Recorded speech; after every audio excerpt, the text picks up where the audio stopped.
Finalmente vemos o retorno do Garou depois da surra que ele levou do Saitama, lá no arco da invasão ao QG da Associação de Monstros. Mas será que ele vai se tornar bonzinho ou vai voltar a ser um vilão no futuro? Isso e muito mais do capítulo 191 de One Punch Man vamos analisar agora. Fala fã do Saitama, Charles Barros aqui. Caramba, como demorou pra sair o novo capítulo de One Punch Man, mas aqui estamos. Lembrando que esse vídeo tem spoilers do mangá, então continue por sua conta em risco. O capítulo 191, intitulado Heróis, começa já trazendo em sua capa personagens que de alguma forma têm ou vão ter alguma ligação com a Neo Heroes, a nova associação de heróis. Imperador Selvagem, Metal Bad, Sekinga, City, Garou, Silver Fang, Saitama e King. Sekinga avisa a todos em uma reunião da associação que está saindo oficialmente do grupo e deseja devolver os seus apetrechos, seu olho biônico e a mão tecnológica. O executivo agradece o tempo que passou na organização e o apoio que teve da maioria, mas fala que é hora de abraçar novos objetivos e seguir em frente. Sekinga entrega uma carta a todos na reunião, onde explica todos os seus motivos formalmente, e entre eles está a culpa que ele carrega por ter permitido que outros heróis fossem seduzidos pela nova organização,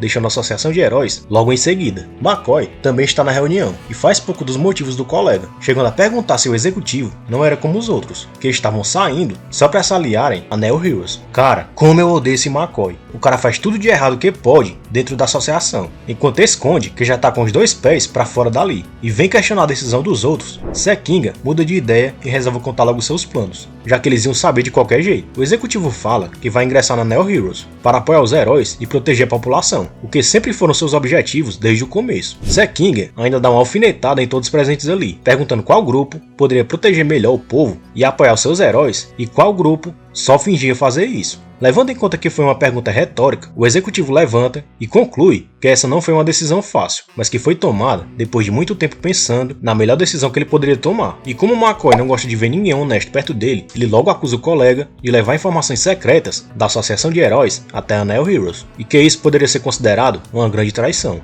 McCoy diz que essa era a única explicação para que seu colega saísse daquele jeito, já que aparentemente ali tinha tudo que ele queria. Só que a gente sabe muito bem que isso é algo que ele faria, e que o vilão tá medindo as atitudes do Sekinga pela sua régua. Isso até pode ser explicado como inveja por parte do McCoy, já que o plano dele era destruir a associação de heróis por dentro e logo em seguida ser transferido para Neo Heroes sozinho. Mas se continuar nesse ritmo, quando o vilão completar o seu plano, metade dos executivos da associação já estarão fazendo parte da organização rival, e isso talvez preocupe ele. City fica chateado com as acusações de McCoy e começa a ligar os pontos das falcatruas do vilão, lembrando que na época dos vazamentos de informações, o vilão fez de tudo para culpar o Sekinga, e agora tá fazendo isso de novo. Isso me faz ter certeza que a maioria dos executivos ali não são tão bobinhos como a gente pensa, e que eles têm consciência sim de que tipo de rato o McCoy é. Só que é bem conveniente ter ele por perto, por causa do volume de dinheiro que ele traz e as conexões que ele ainda tem. Sekinga responde que, como membro da associação, jamais fez algo que pudesse prejudicar o grupo, diferente de outros por aí, que não importa onde vão parar, pois nunca serão dignos de confiança. McCoy percebe que a alfinetada era pra ele, dizendo que estava apenas brincando. A fim de jogar mais uma merda no ventilador, o McCoy ainda pergunta a City se ele não sabia da demissão do Sekinga, já que eles eram tão amigos, claramente tentando jogar uma intriga entre os dois. Só que o City responde que sempre foi o desejo do Sekinga ser um herói, e os seus ideais mostravam isso, diferente deles ali, que eram mais políticos. City diz que Sekinga tomou sua decisão baseada nesses ideais, e que jamais iria contra isso, mesmo estando na posição de executivo da associação.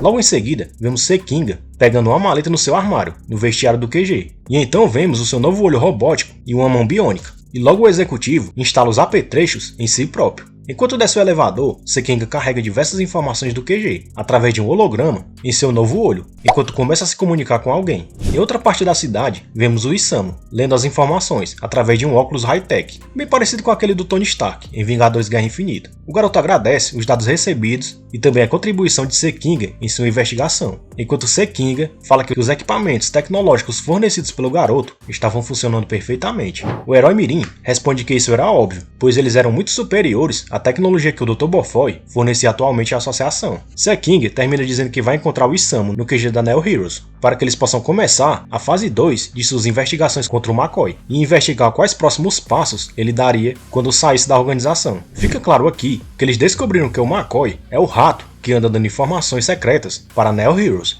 e estão tentando impedir que um grupo destrua o outro em uma guerra sem sentido. Isamu elogia a conduta de Sekinga, dizendo que ele é alguém que vai além de sua função como executivo, como aconteceu também na luta deles contra os monstros. E o executivo sorri, dizendo que isso era um exagero. O bacana é ver que o Imperador Selvagem está se cercando com o máximo de recursos possíveis, talvez já se preparando para a guerra que está por vir, não contra McCoy, mas contra talvez o Metal Knight, que possa vir a ser o grande vilão do herói no futuro. E ele já tem bons informantes, como o Zombie Man e o Phoenix Man, já tem possíveis aliados de confiança, como o Genos e o Saitama, uma nova casa, a Neo Heroes, onde ele pode agir livremente, e agora tem olhos de confiança como o Sekinga, e ainda deve ganhar um segurança de luxo, como eu vou falar daqui a pouco. Por isso, se ele descobrir que os valores da Neo Heroes são iguais ou até piores que a Associação de Heróis, não tenha dúvidas que ele vai fazer de tudo para punir quem quer que seja. Sekinga ainda revela que pegar o McCoy no pulo era o plano do Cid, mas o vilão era tão ardiloso que concluir esse plano só se tornou possível com a ajuda do Isamu. O garoto responde que pegar McCoy era fácil, porque ele era só um peão. O difícil seria descobrir quem estava por trás dele, e porque se alguém estava ajudando a Neo Heroes agora. Sekinga fala que está preocupado com os heróis honestos da associação, e teme que eles poderiam se envolver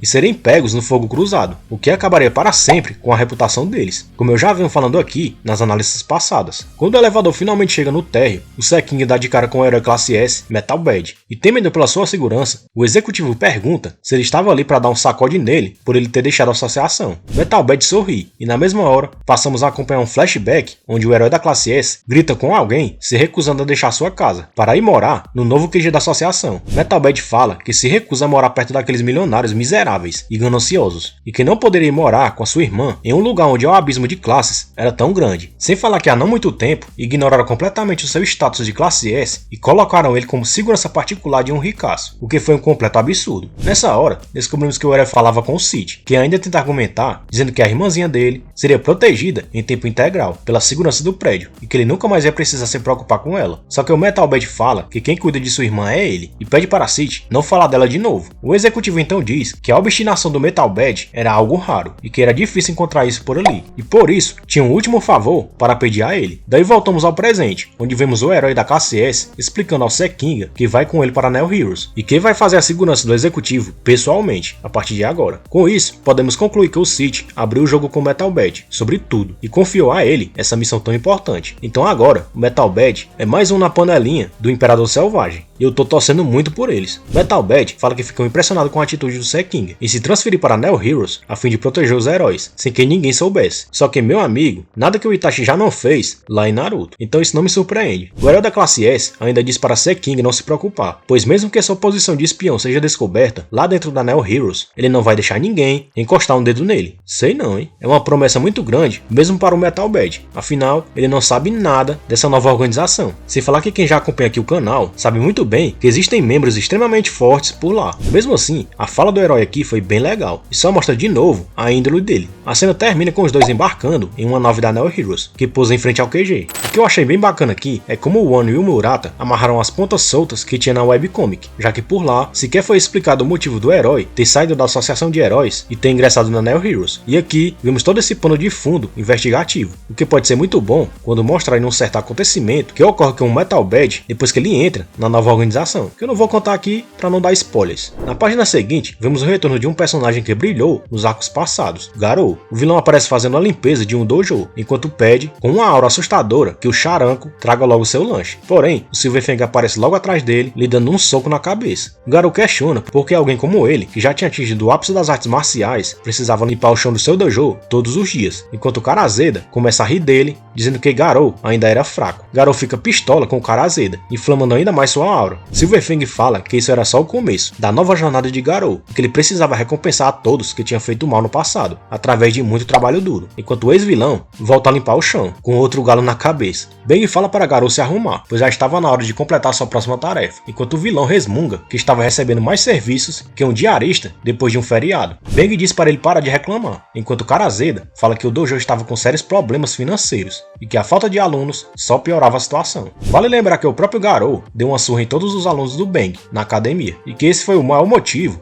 deles terem desertado dali. Em seguida, vemos Garou pulando do penhasco, com um lençol amarrado nas costas. dizendo que vai ganhar muito dinheiro e resolver esse problema do dojo em breve. Charanko deita e começa a ler um livro calmamente, mas é interrompido pela presença esmagadora de alguém que tinha acabado de chegar ali perto. Charanko então grita o nome de seu mestre e diz que eles tinham um convidado. Nessa hora, o King aparece na porta do dojo, já com seu motor King ligado, o que assusta os discípulos do Silverfang. King então diz que precisava falar com Bang, e o herói aposentado imagina que deve ser algo bem importante para ele estar ali com aquele ar tão sério. King começa a falar e revelar porque ele estava ali. O herói da classe S fala que já estava cansado daquela situação e que por várias vezes já chegou perto de ser descoberto, mas que não aguentava mais aquele estresse. Só que enquanto ele falava, ele estava tão nervoso que atropelava as palavras, e o seu motor King só aumentava. E o Silverfang não consegue ouvir uma palavra do que o herói diz. Bang talvez imagine que a sua idade avançada esteja atrapalhando a sua audição, enquanto o King finaliza seu discurso pedindo para o velho que ele tentasse lhe tornar forte de verdade. Bem legal esse final de capítulo, mas a gente sabe muito bem que o poder do King, como eu explico nesse vídeo aqui, vai muito além de qualquer arte marcial, sendo que o próprio Saitama tinha dificuldades para trabalhar lá no começo da história. Deixa seu palpite aí embaixo, compartilha esse vídeo com todo mundo que gosta de One Punch Man. Valeu!